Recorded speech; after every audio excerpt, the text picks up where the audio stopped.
Y'all just hate cause I'm a Razorback, but that's okay though.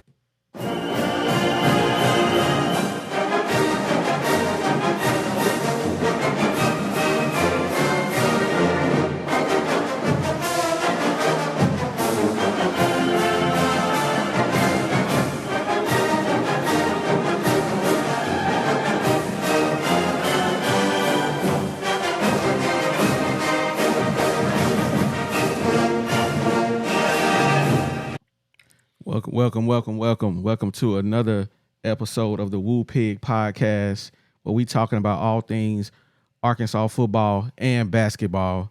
Right now, we on that basketball heavy, but glad you guys tuned in with us. We gonna be here every Monday at 8:00, every Friday at 8:00. So all of our content will be uploaded for you to view or listen to at those times. But if you want to join us live, we're going to be right now, Thursday, 9:00 on Twitch, where you guys are right now. So hopefully you guys come back. But hey, to get things started off, I got to introduce my co-host. You know who it is. We got G Holmes in the building, a.k.a. Big Sexy, Hey, Black man. Ice. Hey, you know man. what it is. Hey, man, there you go with that big sexy thing, man. You know what it is, you know what's baby. about to happen, right? Stop the cap. You better read my resume. Stop the cap. Man, I was shocked today, man, when I saw what came across on Twitter. Derrian Ford Bruh. leaving the Hill, bro. Man, we had just talked about him, man. We wanted him to come back because, a hometown boy from Magnolia. I wanted to see what he had, get him some PT. So, yeah, I was tripping off of that too when I heard it. Yeah, I wanted to see what Derrian Ford was going to do, man. And I hate that he didn't get a chance to prove himself on the Hill. I'm pretty sure that he loved the Hill based off what he talks about, on Twitter. And it sucks that he don't get to prove that. A hometown talent, home state talent, don't get to prove it, man. And I feel some type of way about him leaving. I mean, I'm sure he's leaving for his own personal benefit and gain, but it make me look sideways at Eric Musselman, though, bro. Well, I mean, I did a little research. I delved into, what kind of year really did he have on the Hill? So he played in 21 games, a total of 80 minutes.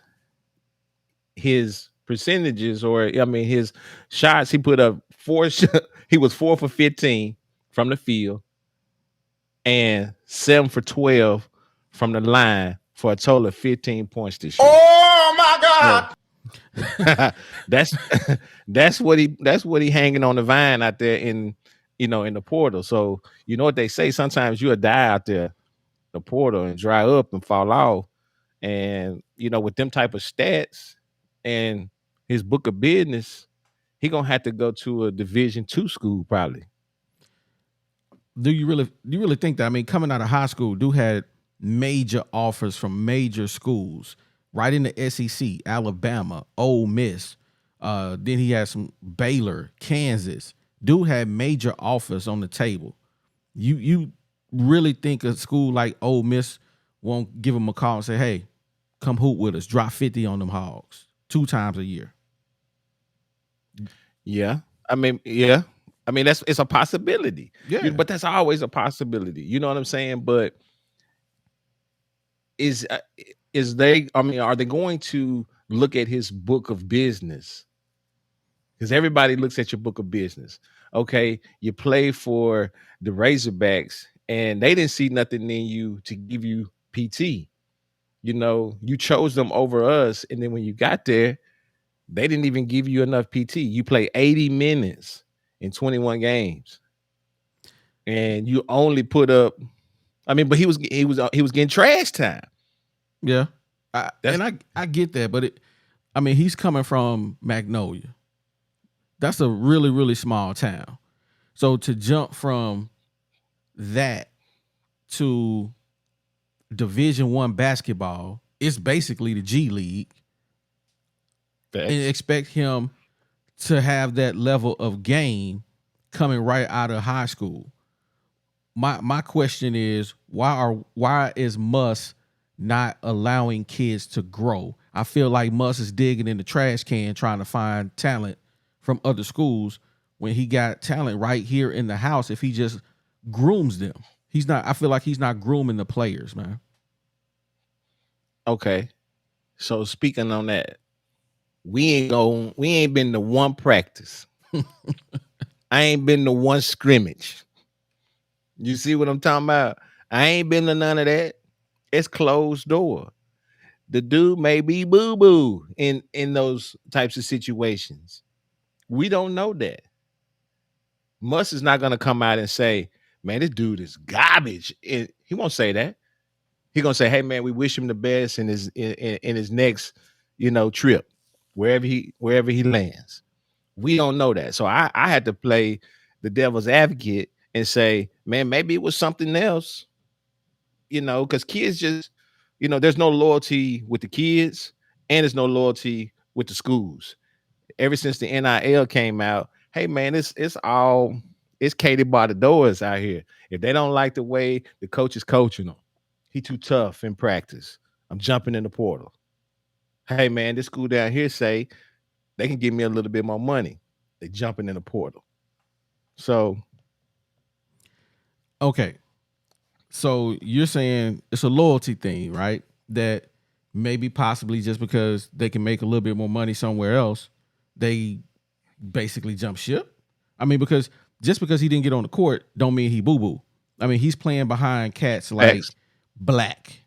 Black is, they talking about top 7, 8 in the NBA draft. Then you got Nick Smith, who's top 20. We don't know where he's going. We're going to just say top 20. So he's playing behind these cats, and you already know Musselman ain't playing but 8 guys, 8, 9 guys, and 9 is a push. So if Black playing 37 minutes and we had Ricky Council out there doing his thing, there was in Mussel's rotation, where was he going to get the time? True. But you have to look at it. This is what you also had to think about, OD. You think about players that have great talent, great potential. They come in, they may be a 3 or 4 star, player coming out of high school, out of a small market, but they're coming in with blue chippers. They're coming in with 5-star players that are touted, like the players you just mentioned. Out of high school, they're telling these cats that they already gonna be top 10 drafts before they even hit a college court. Now you coming in first day of practice, and these cats come in and they really balling because it's on the first days of practice they played like pickup. But Muss evaluating the talent. Didn't he know that about him before he offered him a scholarship? It's I think they offer potential. He saw what he could do, but they're grading potential off of competition, bro. Think about it. If you play with a bunch of slow dudes and then you come somewhere where it's people that can play, it's just like playing we used to play under the bridge.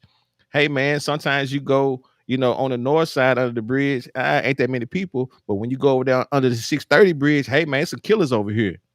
And you got your game has got to be able to travel. You know what I'm saying? So maybe his game didn't travel. I don't know. I was in practice. All I can say is it is what it is. Okay. I'm with you. I understand what you're saying. But this is what I'm saying. At what point does Muss sit back and say, hey, I want this guy to be here because he's good character. I want to see him grow and see what he can become. He's not doing that with anybody that he's bringing in. No, I mean, since Muss has been there, when he got his own recruits in the house, he hasn't really recruited anybody that actually grew. They either came for a year and they deuces, just like the big dude we had last year, 7'6" dude. He came for 1 year, he off to another school. And so we keep bringing in this talent, and we're not developing it at all. They just one and done. Even if they good, they one and done. If they ain't good, they one and done. What happened to building the program? Is it just a business now? Bro, like I said before, we are living in a win-loss society because we not sitting here having this particular conversation if Must didn't even make the NIT for the last 4 years. Me and you sitting here saying, well, why come he can't get some good players out the portal? He need to get some good players out the portal. He need to get some cats that's got some season around their neck. Now it's like we ain't gonna never be happy. You see what I'm saying? We can't be happy with going to the Elite Eight 3 years in a row. You want to win a championship. You worried about him developing players. The AD and the alumni and those people, those boosters, they want butts in seats. Winning does that by any means necessary. Period. They don't care nothing about you, how you feeling. They don't care nothing about the way you feel. So you saying they don't care about the fans? At the end, is that what you're saying? They want you in the seat. But they don't care how you feel. But if they wanted us in the seat, we still have Bobby Petrino. Well, that was a different story. So that's a different story. I had that jacket. hey, they don't be talking about they want us in the stands, because if that was the case, Bobby Petrino still be here. No, this Arkansas, they don't care that he had the jacket on the side. They don't care about that, bro. That was different though. That made national news. They had to make a move. We talking about a guy. This ain't got nothing to do with that. We talking about developing players. In the last 4 years, he's developed players clearly because he had to teach them the system. What players he developed? What you mean? What players he developed? I want to know. He developed you don't know what level of IQ Ricky Council had when he came. Stop the cap. If you talk to Ricky Council, when you talk to Ricky Council, he'll tell you that he had to learn a new system, a whole new way of reading defenses, of playing defenses, playing a different defensive set than most schools run. He runs a pro style offense and a pro style defense. So, I mean, development can also mean teaching them something new. Everybody, come on, man. That's the point. Everybody learns. It's just, I mean, basketball, when you get to the level that they playing at, it becomes a job, right? And sometimes you hire somebody and they may not be what you want exactly when you hire them, but they keep coming to work. They keep doing the job. They get better and they get better. You look up a year later and you be like, hey, I didn't think you was going to be that guy when I first hired you, but you know what? You one of my hardest workers. I ain't never got to worry about where you supposed to be. And I feel like from what I saw, Derrian Ford was, for the little 80 minutes that I saw of him, hey, the guy. You didn't watch that last 2 minutes of the game anyway. You're right. I missed the last game. He got in against Connecticut or whatever. But I feel like Connecticut, he came to work, man. He didn't try to do anything that he wasn't supposed to, because he didn't come in the game and immediately start jacking. He still played his role, the role that the coach told him to play. Because if it would have been me, and I'm a 4-star recruit, and you got me riding the bench as soon as I touch the court, I don't care if I ain't half court yet. I'm jacking it. Hey man, you better put me in the game. I'm letting that thing ride. I'm open. I'm open as soon as I touch other side of half court. I'm shooting. And so I'm just like, he didn't do that. He stayed in his lane and he played his role. And I feel like we let a good one go, man. I think we let a good one go. See, that's what how we didn't let him go. It's a business, right? It's a choice. It's a choice. He had the opportunity to stay, but also the same opportunity to leave. It's a free will now.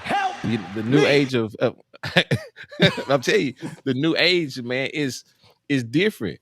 They don't care how you feel about it. You know what I'm saying? As a fan, we have got to change how we really feel about our teams, because it ain't just the Arkansas Razorback problem.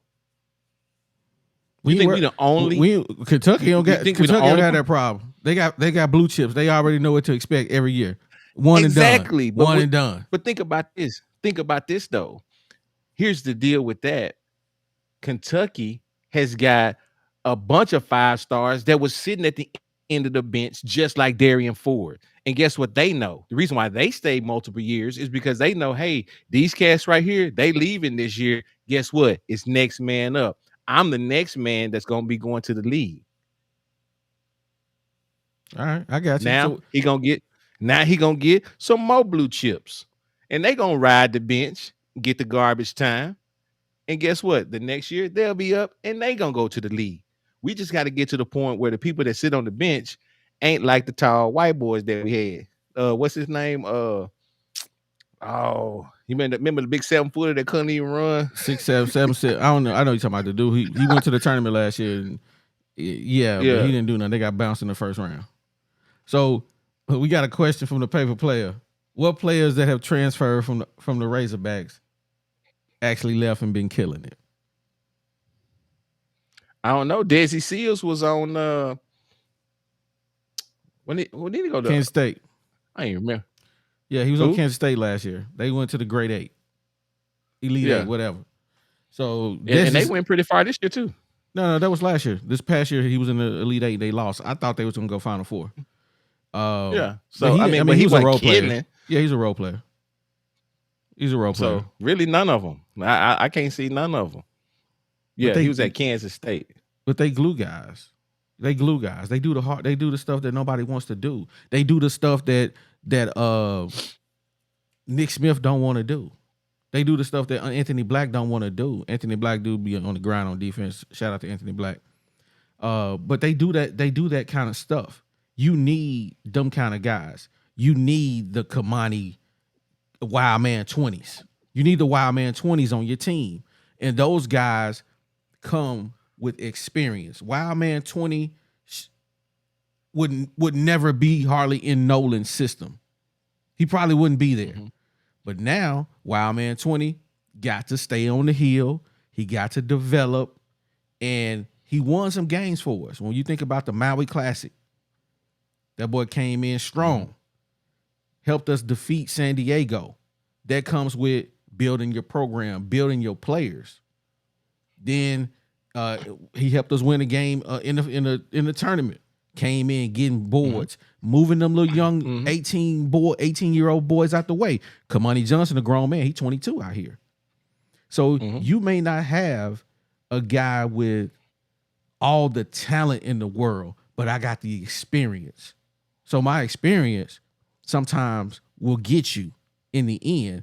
And that's why I'm saying you got to build your team, because you need the new guys that come in. You need the guys that's been there for years, the 4-year players, the 3-year players, because they experience. Just like in the NBA, they always say you need a vet. And if you ain't got no vets, like we saw this year, we ain't got no vets. You see what happened. They don't know what to do. They ain't have Note out there getting people where they need to be. Yeah. They ain't having the Jalen Williams. They got a bunch of freshmen out there, and they just tripping. That's why I'm saying you gotta build the team. And sometimes those guys like Derrian Ford may come into his own in that 3rd year, that 4th year. Man, show them love. We tell people, come to Razorbacks, you'll be family. You'll be family. You'll never have to do this or do that again for the rest of your life. But that ain't what these cats is getting. These coaches going to these kids' house and they selling them this pipe dream that, hey, you're gonna be family if you come play for the Razorbacks. But then a year later, deuces. Man, you act like we kicked him out the house, OD. What if he just left on his own? We don't know that. We don't know that. We don't know that. So you trying to put it on that man's shoulders that he went to him, knocked on his dorm door and said, hey, man, get your bags together, cause, you ain't gonna work out. You said these players are glue players. Glue made out of dead horses. You feel what I'm saying? Oh my glue made God! from glue made from dead horses, man. We can get some more glue. What you talking about? So that's what I'm saying. I mean, I hate that, but I understand the business aspect of it. I don't got to like it. I don't got to like it because I promise you, when a 100-year check is sitting up in his office with his feet kicked up on the desk, on the phone with all these people giving him NIL money for his basketball program and his football program. Do you ever think they're telling him, hey, man, we appreciate you coming to the Elite Eight, man. It was a good run again this year. Hey, man, we need you to develop that little kid that came from Magnolia, Arkansas. We really hate you to let him go. They like, nah, man, if that dude ain't gonna help us get back there, hey, we'll holler at him. These people paying players now over the table. Over the table. They giving out money over the table. Hey, it's known. So no longer is it, it's no longer, they don't even care if you get no degree. We're gonna pay for you to come here. They don't care nothing about graduation rate. That's what you need to be concerned about. What's the graduation rate? Man, I honestly probably 10%. It's low. It's low. Of any of these colleges now. Any of them. I bet you all of them. That's a good stat to try to find out. What's the graduation rate of these blue chippers? These, I mean, none of those guys schools. Yeah, none of those guys staying around school anymore. Exactly.